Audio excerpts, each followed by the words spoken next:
The cold did not come slowly. It came like a giant storm beast in the night, roaring across the land with freezing breath. And when Taza opened his eyes in the morning, the world he knew had vanished. The warm plains, the running rivers, the brown earth under his feet, all were gone. Snow covered everything, thick and heavy, like a white blanket hiding the whole world. The river near his camp had turned into solid ice. Trees looked like they were made of glass, bending under frozen weight. The wind cut into his skin like sharp knives, trying to steal the life out of him with every breath. Taza stood alone, the last of his people he could find. His tribe had scattered when this sudden winter struck, caught unprepared, lost in storm and confusion. Some ran south, some tried to stay together. Some simply disappeared into the snow, swallowed by the cold. There were no voices around him now. No brothers singing warrior songs, no crackling fire circle, only silence and wind. But an Apache warrior does not give up. Taza breathed slowly, lifted his head, and started to move. The snow reached his knees, each step heavy and painful. Hunger twisted his stomach, and his fingers felt numb even under the furs he wrapped around himself. He searched old hunting grounds, but nothing was there. No rabbit tracks, no deer, not even birds in the sky. It felt as if life itself had been pushed out of the land. Still, he knew standing still meant death. He found a group of rocks and used them as a base. With shaking hands, he built a shelter using snow and branches, laying a bison hide on top to block the wind. When he finally made a small fire, the flames felt like a friend returning from far away. His father once told him fire is a warrior's second heart, and now Taza believed it more than ever. For days he lived with very little, melted snow for water and thin pieces of dried meat he had saved. The cold pressed against him day and night, trying to enter his bones. Sometimes when the wind howled, it sounded like voices of lost spirits calling him to sleep forever. But Taza spoke to himself, whispered old Apache words, and remembered lessons from elders. A warrior does not run from the dark. He walks through it. He hunted even when his body begged to rest. On the fourth day he saw something. Giant round footprints in the snow, deep and wide. Curious and hopeful, he followed them carefully. Soon he saw giants walking the frozen land. Woolly mammoths, huge and powerful, with long tusks curving like the moon, and thick fur moving like storm clouds. For a moment, seeing them gave him courage. If these ancient beasts still walked, then life had not ended. But he was one man alone, and they were too big to hunt. He hid behind snowy rocks and watched in silence. Then he heard growls. White wolves, large as he had ever seen, circled the herd. In a furious snow-covered battle, the wolves brought down a young mammoth. When they left to rest, Taza approached quietly. He knelt by the fallen beast and placed a hand on its fur, whispering a thank you prayer for giving him life. He cut meat quickly before wolves returned, filling his hide bag until his arms were tired and heavy. That night his fire burned bright and strong. Warmth reached his bones again and his spirit lifted, but he knew winter was not finished testing him. The next day, while following frozen river ice to look for fish, he stepped on weak ice and fell through. Icy water attacked him like 1,000 knives. Panic shot through him, lungs burning, hands scrambling for the edge. But instinct and training saved him. He pulled himself back up, coughing and shaking, his teeth rattling like stones. He ran back to camp, tore off frozen clothes, and wrapped himself in fur near the fire. That night he understood deeply. This winter was alive, dangerous like a predator, and it wanted to break him. So he changed. He made snowshoes from branches and animal sinew. He built traps for rabbits. He crafted a spear for fishing through ice. Every sunrise he moved, learned, adapted. Soon the cold still hurt, but it did not scare him. His clothes grew thicker with furs, his body stronger from struggle. He painted dark ash across his face like war paint to blend with winter shadows. He no longer felt like a man lost in snow. He felt like part of the land, carved into something harder and sharper by the world around him. But the hardest enemy was loneliness. At night, by the fire, he remembered his brothers. Their laughter, their voices, the way they raced across plains and trained with spears together. Now there was only quiet. Sometimes his chest hurt more from the silence than the cold. He carved small figures from bone, shaped like the men he missed, and placed them near the fire so he would not feel completely alone. He spoke to them, not because he expected them to answer, but because a warrior needs a voice even if he is the only one who hears it. Days passed. Snowstorms came, then cleared. The sky sometimes glowed with strange lights, green and gold waves dancing across darkness like the sky was on fire. Taza looked at them not with fear, but with respect. He knew the world was speaking in its own language. One morning he climbed a snowy ridge. The wind pushed against him, but he stood firm. Beneath him stretched endless white land, silent and dangerous, yet beautiful in a wild, harsh way. Taza breathed slowly. He tightened the fur around his shoulders, held his spear steady, and whispered softly to the sky, "I am still here." He felt the cold, but he also felt strength. He had not just survived. He had become harder, wiser, sharper. This winter had not broken him. It had shaped him. He turned from the ridge and walked forward, knowing many dangers still waited. Wolves bigger than hunger, storms stronger than bone, creatures ancient and fierce. But he did not fear them. The Ice Age might try to crush him, but he would not fall. The land had changed him, and so had he. Taza was alone, but he walked like a warrior, like a flame burning in a world of snow. And as long as his feet kept moving, winter could not claim him.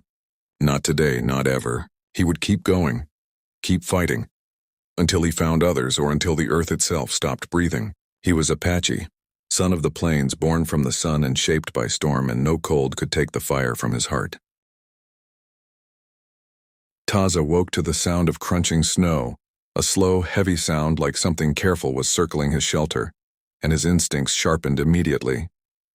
His hand reached for his spear before his eyes were fully open. The fire still glowed faintly, breathing soft red light, but outside the wind pushed snow against the walls like fingers trying to pull them apart. He listened. Not wind, not ice cracking, steps, a hunter. Slowly he crawled from his shelter, breath steady, every muscle tense like a bowstring. The sky was gray, cold clouds stretching forever, and falling snow blurred the world into white. Taza saw movement. A wolf, large and pale, standing on a nearby rock, watching him with eyes like gold fire. This wolf was not like others he had seen before. Its fur was thick and white as snowdrifts, its body huge and powerful, built for this cruel world. It stared at him with intelligence, not hunger alone, but challenge. Taza remained still. Wolves respected strength, and fear only fed them.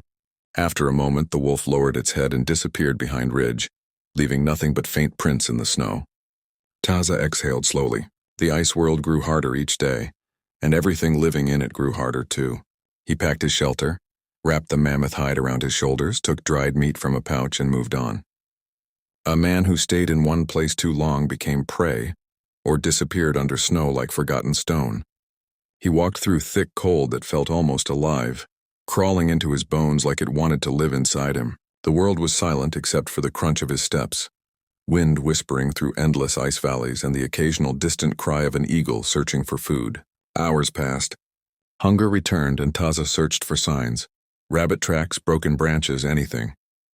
Eventually he found fresh prints, small and fast, weaving through bushes poking up from snow.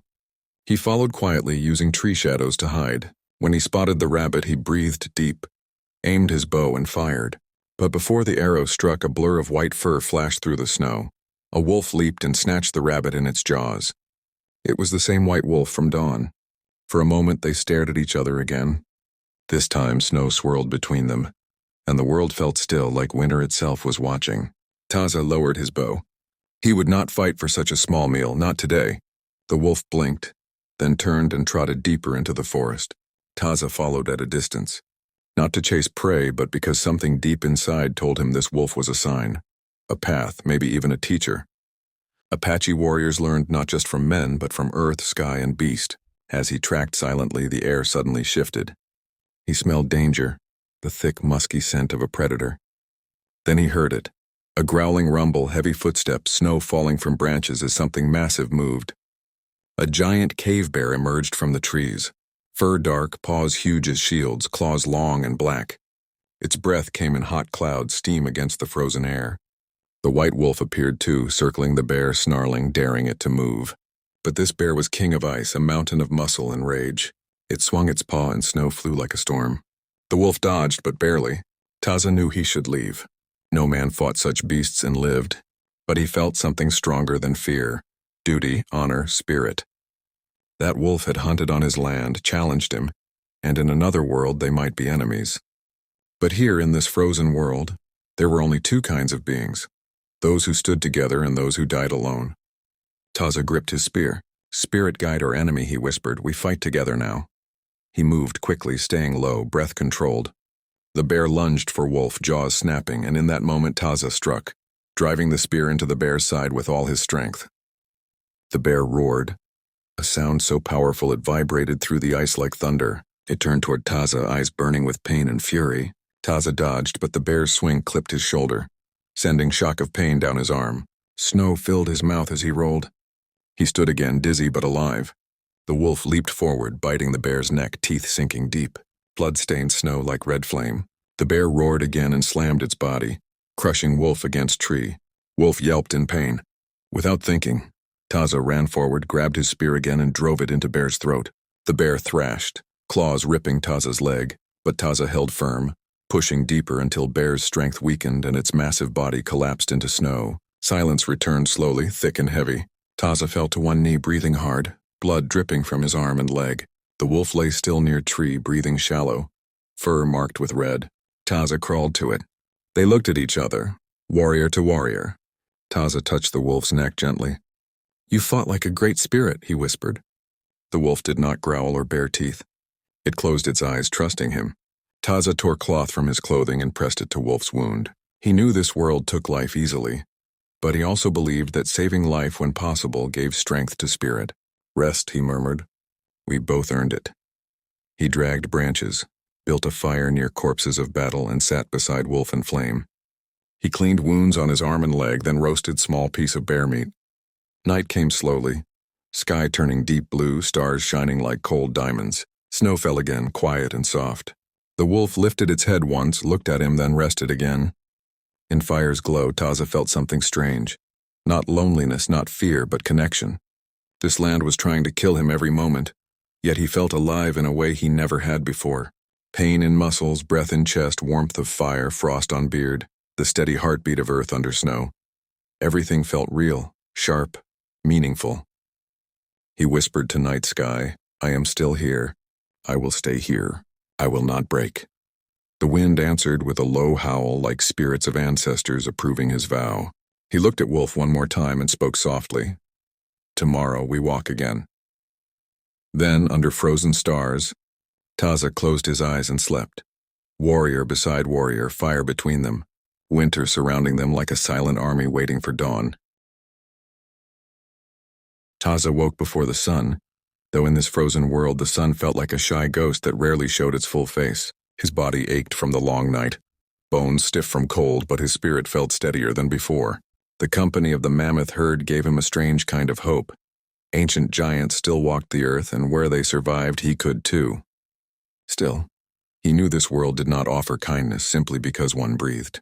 Every morning was a battle, and today would be no different. He tightened the furs around him, gathered ashes to rekindle his fire, and whispered a short thanks to the spirits for another day of breath. Then he shouldered his spear and began moving, leaving small footprints alongside massive mammoth trails. He walked with careful steps, not rushing, not wasting strength. The snow was deep and slow to cross, and the icy wind hit like a stone thrown by a god's hand. His breath steamed, his beard carried frost, and his fingers fought to stay alive inside their hide wrappings. Food was the first mission. Without food, fire would soon mean nothing.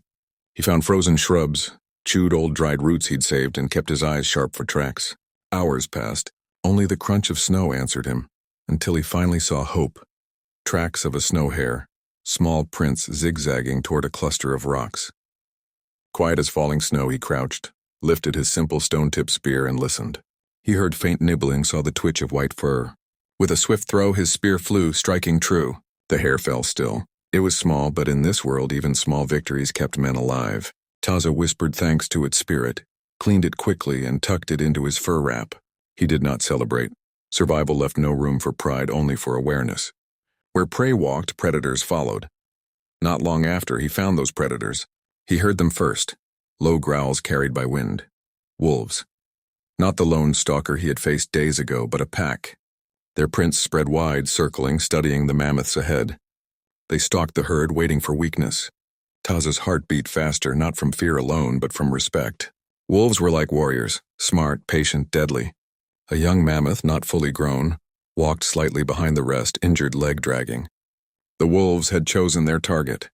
The herd sensed danger, the elder mammoth rumbling deep warnings like thunder shaking earth. Snow kicked up, and then it began. Wolves lunging, testing, retreating, attacking again in perfect harmony.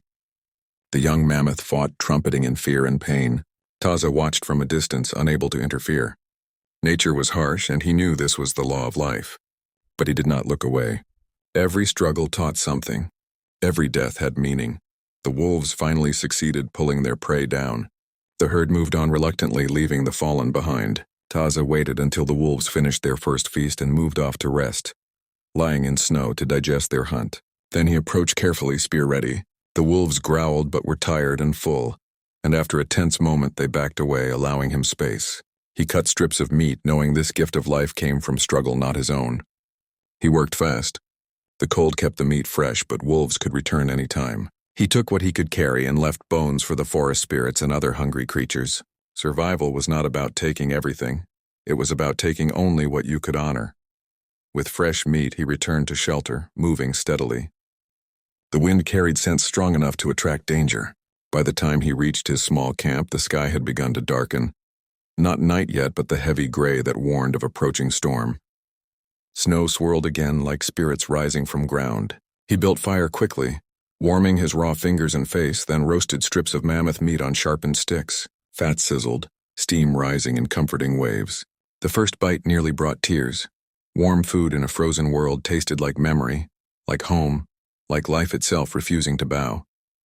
He ate slowly, conserving every muscle of strength. When finished, he stored extra meat in snow outside like nature's cold cellar, then rebuilt walls of packed snow around his little shelter. Storm winds picked up, shaking the world like a great beast breathing angry breaths. He made his fire small but steady, saving wood. He curled inside his furs, eyes half closed, listening to the storm roar and the earth groan under weight of winter.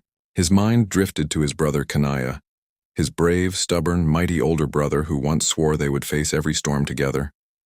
Taza clenched his jaw. He would find him. This ice age would not be their final chapter. Hours passed in frozen darkness. Deep in the night, a sound broke his half-sleep. Heavy steps crunching snow.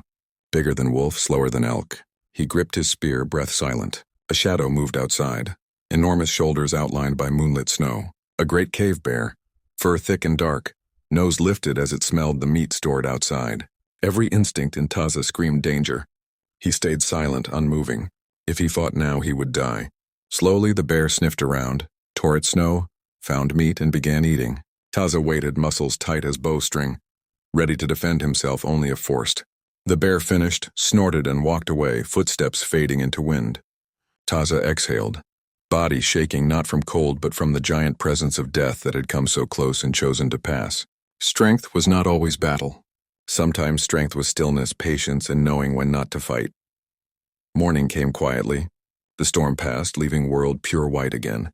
Deep drifts shaping new paths. Taza stepped outside and looked at the untouched horizon. This was a world reborn each day, and men had to rebirth themselves with it. He tightened his belt, raised his spear to sky, and spoke softly. I live still. Then he walked forward, one step at a time, toward the unknown, toward hope, toward his brother, toward life. He knew danger waited everywhere, cold, hunger, beasts, loneliness. But he also knew something deeper. A man with purpose is harder to kill than a man with food or fire. And his purpose walked like a flame inside him, stronger than any storm. The dawn after the storm arrived strangely silent, as if the world itself was holding its breath. Taza rose from his snowy shelter, muscles stiff but spirit steady, and stepped into a landscape reshaped overnight. Snow lay deep and untouched, sparkling like crushed stars, and even the wind seemed to move carefully, wary of disturbing the quiet. He checked the meat he stored. What the bear had spared was still frozen solid, and packed a portion for travel. He had rested enough. Staying too long in one place meant becoming prey for hunger, wolves or worse. The herd of mammoths had moved on, and though their presence had comforted him, he knew he could not depend on giants to mark his path. The world of the Ice Age gave nothing forever. Taza gathered his spear, tied his furs, and began walking toward the distant ridge, where dark stone broke the white blanket of the land. High places offered sight and safety. Every step sank deep into snow, but he moved patiently, conserving breath like a mountain cat stalking time instead of prey. Hours passed, the sky shifting from pale pearl to silver gray. The air smelled sharp, cold enough to cut thought, and each exhale felt like frost forming inside his lungs. Still, he walked. He talked to himself softly, not from madness but to keep his spirit awake. I am moving. I am breathing. I am still here. Such small truths mattered when the world wanted to erase you. By midday, the ridge loomed above him, tall as a frozen fortress. Taza paused to drink melted snow and rub warmth back into his hands, then began climbing carefully, gripping rocks slick with ice. Halfway up, he stopped, sensing something heavy in the air. An intuition old as the first hunters. A deep rumble echoed through the valley, so low it vibrated in his ribs. He froze. The sound came again, not thunder from sky, but thunder from earth. The snow beneath him quivered. Slowly, he lifted his gaze and saw it. A massive section of ice shelf far across the valley, shifting, cracking, then collapsing with a roar like the sky breaking open. Sheets of snow tumbled, sweeping boulders like pebbles. An avalanche, but distant enough not to reach him. The land was alive with power greater than beast or blade. Watching the avalanche fall, Taza felt small, not in weakness but in respect. Nature could take life without hate, without thought, simply because that was its law. When silence returned, he continued climbing and soon reached the ridgetop. From there, he saw a wide world of white stretching to the horizon. Mountains like sleeping giants, frozen rivers twisting like silver snakes. But one thing caught his eye. Far off, smoke rising in a thin line. A camp, humans. His heart tightened. Smoke meant fire, warmth, life, or danger. He crouched low, instinct sharp. He was not alone in this new world. He descended the ridge slowly on the far side and moved through thick snow, keeping trees between him and open land. Tracks crossed his path, deer, wolves, and one set of human footprints old enough to be safe. As he approached a frozen river, he paused. The ice looked solid, but sound told truth, not sight. He tapped with his spear shaft. Deep, hollow echoes replied. Dangerous. He tested further down where snow lay thinner, and the ice gave a firmer sound. Carefully, he crossed, moving like a hunter stalking fragile breath. Halfway over, a crack snapped loud under him, racing like lightning across ice. Instinct launched him forward. He jumped, rolled, scrambled, and the sheet behind him shattered, water erupting like a dark monster from beneath. Freezing spray hit his back, but he made it to solid ground, chest burning, hands shaking. One wrong step, and he would have become a frozen ghost. When he caught his breath, he whispered thanks to ancestors who watched unseen. He continued until shadows grew long. Then he heard it, branches snapping, snow crunching heavy and slow. He turned, spear ready. From between trees emerged a massive saber-toothed cat, its fur pale as snow, muscles rippling like coiled storm, long fangs curved like carved bone knives. Its eyes locked onto him, hungry, calculating. This was not a wolf that could be outweighted. This creature was death-shaped into flesh. Taza widened his stance, heart hammering, but fear sharpened him, did not weaken him. He lifted his spear and spoke aloud, steady and low. I will fight. I will not run. Come if you must. The cat growled, breath steaming like smoke from a fire spirit. It stepped closer, snow silent beneath its paws.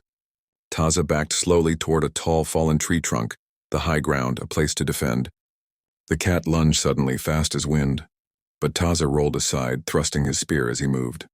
The tip scraped fur, not flesh. The cat whirled, powerful, tail whipping like a whip. Taza scrambled atop the log, using height to keep distance. The animal paced below, eyes locked on him, then leapt. Taza jabbed downward with all strength. The spear struck shoulder muscle. The cat roared, clawing the bark, shaking the log. Taza knew one mistake meant death. He thrust again, striking closer to neck. Blood sprayed warm against snow. The cat staggered, then leaped one last desperate time. Taza braced his spear, angling it sharp. The beast landed hard, and its own weight drove the blade into its chest. It thrashed, snarling until breath faded and snow settled again. For a long moment, Taza stood trembling, not from cold, but from the immense force of life and death that had passed through him. He whispered a warrior's thanks to the fallen predator, honoring its strength. He took its hide quickly. It would be warm, thick, and sacred, and some meat for later. Night neared, and he built a small hidden shelter near thick spruce trees, using branches and snow to trap warmth. The saber-tooth pelt wrapped around him like armor of ancient kings. Fire crackled low, and as he rested, he stared into flames. The fight had awakened something fierce inside him. Not just the need to live, but the understanding that even in a world of ice, a man could shape fate with courage. He closed his eyes and saw visions in the fire. His brother Kanaya standing on a snowy ridge calling through wind, not with fear but with strength. "Keep walking, little brother," the voice seemed to say. "I am out here too." Taza breathed deep, heart steady. Tomorrow he would follow the smoke. Tomorrow he would find out who walked this world with him. But tonight, wrapped in fur warmed by fire of will and wood, he whispered to stars above the treetops, "I am still here. I do not fall.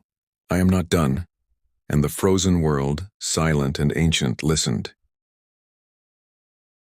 Morning arrived quiet and clear, the sky pale blue like cold stone washed by winter spirits. Taza rose slowly, muscles sore from yesterday's battle, yet a strength stirred in his chest stronger than pain. He wrapped himself tighter in the great saber-tooth hide, feeling its weight like a warrior's cloak, the pelt of a beast that had tried to end him now guarding his breath. He stepped into the snow, soft crunch underfoot, and looked toward where he last saw the smoke rising. Humans, life, danger, hope, all walked together now, and he moved with purpose, spear at his side, eyes sharp. He traveled through pine-filled slopes and across open white plains where wind whispered like ancient voices. Every tree, every hill reminded him he was not a visitor here.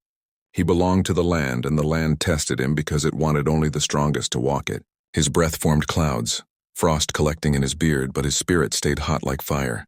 Hours passed as he followed faint human tracks in snow, prints of two men heavier than his, spaced wide like warriors traveling with caution. The prints were days old but direction clear. Taza's heart quickened. He imagined faces he might see. Could one be Kanaya? His brother had always walked strong, leaving deep prints shaped by pride and duty. Taza followed until daylight dimmed and the wind began to rise again. The sky thickened with gray and the air grew biting sharp. A storm was forming. He needed shelter fast. Instead, he found a sound, low, pained, struggling. He froze, listening. Again it came. A rough breath, a groan of a man pushing against death's pull. Taza moved carefully, snow crunching softly until he saw him. A warrior half buried in snow beside a fallen log, body trembling, leg red with frozen blood, spear broken beside him. The man's hair was braided like his people, his face marked with lines of honor and hardship. For a moment Taza stood still, breath thick in chest, because the shape, the shoulders, the scar above the eyebrow, this was no stranger. "Kanaya," Taza whispered, voice cracking. The wounded man lifted his head slowly, eyes cloudy at first, then widening with recognition. "Little brother." "You live," Kanaya rasped, voice rough with cold and pain. Emotion hit Taza like a spear to the heart. He rushed forward, lifting his brother's body gently from snow. Kanaya was heavy but weak, trembling from cold and blood loss. The ice world had not spared him either. Taza's throat tightened. "I found you," he said, breath sharp, and Kanaya gave a faint smile, small but fierce, as if pride still warmed him. The storm wind howled stronger now, swirling snow like spirits dancing wildly. Night approached fast, and frost was already claiming Kanya's limbs. Taza moved quickly. He dragged branches, packed snow, built a half-shelter against a boulder just as he had done alone. But this time his hands shook with urgency.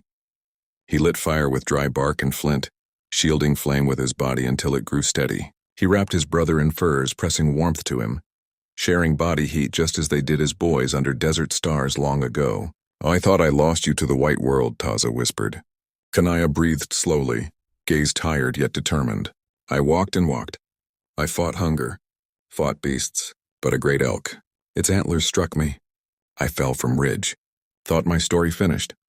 Taza fed him small pieces of dried meat, melted snow to water, careful not to overwhelm him. Kanaya's eyes softened. "Yet you came," he whispered. The storm raged outside, wind tearing at their small shelter, snow piling thick, but inside warmth grew. Not only from fire, but from unbroken bond. For a long time they spoke in low voices. They remembered hunts, dances, laughter, the teachings of their father. A warrior is not one who always wins, but one who always stands again. And here they were, standing again, even if barely. But winter was not done testing them. The night deepened and a distant howl broke through wind, a long, hungry cry. Wolves. More than one. Taza's hand tightened around his spear. Kanya tried to push himself up but groaned in pain. "Rest," Taza said. "This fight is mine." He stepped outside, snow whipping his hair like ice whips, breath sharp. Shadows moved in swirling white, 3 wolves, fur thick, ribs showing hunger carved deep. They circled, testing him. Taza planted his feet, spear ready, saber-toothed cloak making him appear larger, more ancient, almost spirit-like. He shouted, a deep warrior cry echoing across frozen land. The wolves hesitated. One lunged too soon, teeth flashing. Taza struck, spear tip cutting its shoulder, driving it back. The others growled, then retreated slowly, hunger losing to caution. As they disappeared into storm, Taza exhaled relief, heart pounding like drums of home. He returned to shelter, brushing snow from his face. Kania looked at him with pride. You fight like a mountain cat, he murmured. We both do, Taza answered. They rested close to fire until storm eased. Morning arrived silver and still, snow deep but peaceful again. Taza lifted his brother carefully. We move, he said softly. Fire and food live with others. We will join them. Step by slow step they traveled together, leaning on each other, 2 warriors against a world of ice. Hours later, smoke appeared in distance. Same trail Taza saw days ago, but closer now. They walked until shapes formed. Tents, men tending fire, spears resting in snow. A small winter band of hunters. As Taza approached, warriors rose, spears in hand, cautious. But when they saw who stood before them, brothers battered but alive, voices softened, arms lowered. One man stepped forward, nodding with deep respect. You have survived where many spirits fell, he said. Fire waits for you. They guided Kanaya to warmth, wrapped him in furs, offered meat and broth. Taza sat beside his brother, breath finally easing. Outside, the Ice Age world stretched endless, harsh, merciless. But they had endured. They had not bent. They had not broken. As the fire crackled, Kanaya looked at his brother with quiet pride. We live, he said simply. Taza nodded, eyes shining like embers. Yes, he answered. And as long as we breathe, we do not walk alone. Snow fell softly outside, not as enemy now, but as witness to survival. The world was still cold, still sharp, still dangerous, but the brothers remained, hearts burning like fire in endless winter, ready for whatever came next.